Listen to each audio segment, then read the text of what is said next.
Alright guys, welcome back to another video. Back to back. Holy shit. I've got the red built over here, and today we're talking about another set of lenses that I purchased, of course, off Facebook Marketplace. Whoa, what's new? Holy shit. So last lens video I did, we had a set of Rokinons, I believe. I was browsing Facebook Marketplace at 2 a.m. last night.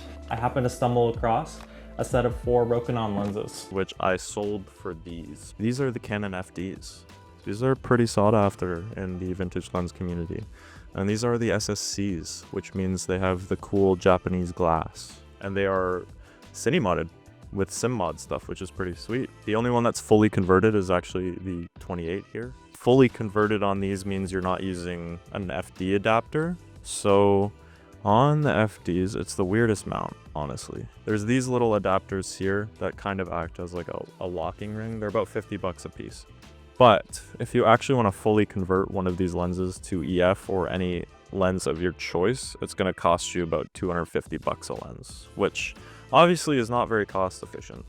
So the previous owner of these lenses only did the 28 because the 28 is the most respected lens in the set. The full lens set here is a 28, 20, I got a 50, and a 135. I got a chance to use all of them on a recent short film that we did for the 48-hour film production challenge. Unfortunately, when I first got the lenses, they actually had a focus issue. So a lot of these lenses, when you're using adapters or they just come straight out of the box, to you they'll have infinity focus issues due to, I don't really know why, but vintage lenses just have different internal construction than modern lenses. That was kind of a pain. We had to work around it a little bit. Like there were some shots where I needed to throw on the Rokinon 24 just because we couldn't focus very far with the 20. I have fixed all those issues since then. It's a pretty simple fix, but you do need some interesting tools that you won't have lying around the house. You basically have to take off the front element cap, and there's a little bracket that you have to adjust underneath to kind of fix how far the lens is focusing. So I fixed that, but that is one thing to be aware of if you're buying a set of Canon FDs or any other vintage lens for that matter. Another thing about using adapters with the Canon FDs that I've noticed, actually that me and our shooter Liam have noticed, if you shoot below, I'd say like f3.5, you get a bit of light leak, and on harsh light sources, it'll be pretty fuzzy. The only lens that doesn't do that is our 28, which is obvious because it's converted fully, which I guess that makes it worth the 200 bucks to be honest. But honestly, they still look great at f4 even.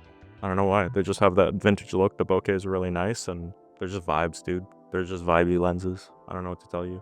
The full set was about 1,600 Canadian dollars. Which in my opinion is a pretty damn good deal considering Rokinons are about the same price. And then the only one that I don't have an adapter for is actually the 135, and I don't even have a back cap for it. The construction of these is super solid, and even with the adapter, there's no play in between the adapter and the actual lens. The close focus is very close. It's almost macro like 0.25 feet, which is very close. Like I think macros are like 0.1 or something, but you can get pretty close to a macro with these. My favorite lens in the set is actually the 20.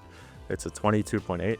And it just looks really good on Super 35 sensors. And then obviously the 28 is super awesome. It's a 28 f2. It's the everyday lens, I'd say, because it's so close to a 35. If you are in the market for a set of lenses that are gonna be your daily drivers, I would highly recommend these. If you guys want any more videos on these or any other gear that we have, put it down in the comments. But yeah, let me know what your favorite vintage lenses are to shoot on. If I could leave you with one piece of information, these pair really well with the Helios series lenses. But anyway, I'll see you guys on the next video, and that'll probably be on the Pyro 5, so peace.